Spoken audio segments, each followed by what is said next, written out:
All right, we're going to continue on, and so this is going to be like question number 2 for the project. And so the question that we have here is a given line passes through the points negative 4, 2, and negative 2, negative 1. So let's first draw that line in so that we can kind of understand what's going on here. So you can kind of see this line is going to look something similar to this right here. That's what that line is going to end up looking like. And so what we are trying to do is we're trying to determine the equation of a line that's going to pass through that line that is perpendicular to a line that passes through point 3, 4. So it's going to kind of look something like this. I know it's not necessarily perfect, but it's going to kind of look something like that. And the whole idea behind that is that we're trying to find it so that it's perpendicular, so we know that that's going to end up being perpendicular to it. The steps are going to be very similar to what we had on question 1, but essentially what we're going to do is we're going to first find the slope, and we're going to find the slope of that blue line, so line AB. And then what we're going to do is we're going to find the equation, and then if we need to, we can convert it to one of our forms as such. So let's go ahead and start with this. So first is we're going to find what our m is. So that's what we're going to be doing here. If you use the formula, that's one way that you could go about doing that. And remember, the formula is change in y over change in x. So y2 minus y1 over x2 minus x1. Well, let's go ahead and we'll take this point up here. And so I'm just going to label my points right up here. So x1, y1, and then x2, y2. And so I'm going to go ahead and I'm going to plug those points right into this. So y2 was negative 1, y1 is 2, and then all of that's going to be over x2, so that's negative 2, and then x1 is negative 4. Remember, when you subtract a negative, that essentially becomes positive. So when we go through and simplify this, negative 1 minus 2, that's going to give me negative 3. And then on the bottom, negative 2 plus 4 is going to give me 2.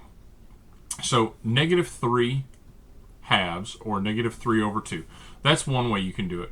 Or the other way you can do it is on the graph and you just count your rise over your run. Just remember that when you rise or run in the negative direction, it is going to be a negative number. So we're going to kind of look at it like this. So I always like to run in the positive direction. So I always like to go to the right when I do that. And so on this, every 2 boxes is 1. So we've got 1, 2, 3. So that's going to be a negative 3. And then I'm going to run, I'm going to run 1, 2. So that's plus 2. So if I do that, it's a negative 3 over 2. And I get the same answer. Okay, so that's step 1. So that is going to be my slope. But if you remember, when we come up here, it says we need to find a slope that's perpendicular. So if we are looking for parallel, so a parallel slope is just going to be negative 3 halves, or negative 3 over 2. Perpendicular, you have to do the opposite reciprocal of it. So that's kind of what we're going to do there. And so there's the best way that I can recommend to do that is to flip the fraction.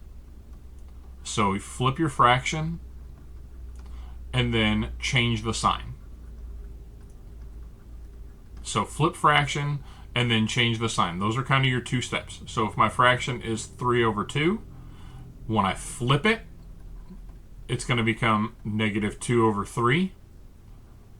And then, excuse me, I'm going to change the sign. So change the sign. And so when I do that, it now becomes a positive 2 over 3.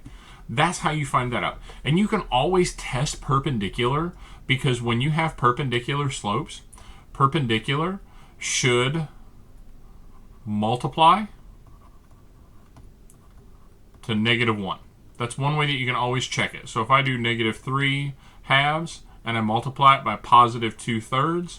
When I multiply that, it's going to be 6 on the top, 6 on the bottom, which reduces down to negative 1. So that's going to be my slope that's perpendicular. So that's kind of the first step. The second step that we've got going on is that we're going to need to now find our equation. Well, we have a slope, so our slope is just going to be this guy right here, so that positive 2/3, that's the perpendicular slope. And we have a point. The point that we're looking for is just 3, 4.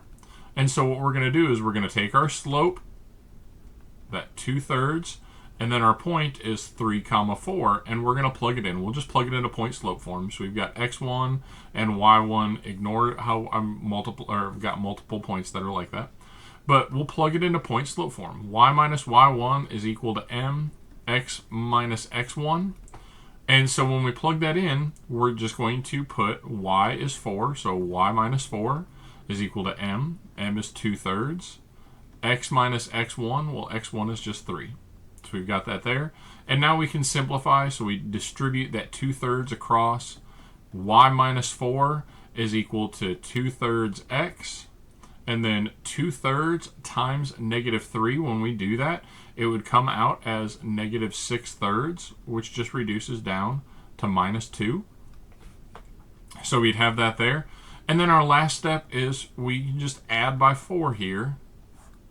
And we would get y is equal to 2/3 x plus 2. That would be if I have this in slope-intercept. So slope-intercept. That's slope-intercept form right there. That kind of puts me at to number 3 already.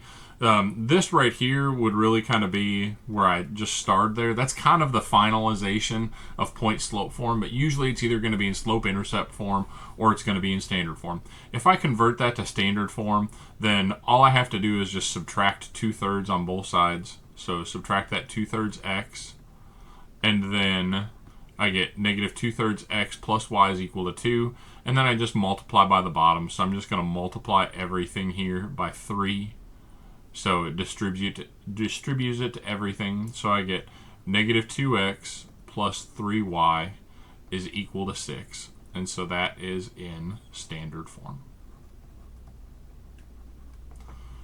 So those would be your equations of a line that passes through 3 comma 4 and is perpendicular to -4, 2 and to -2, -1.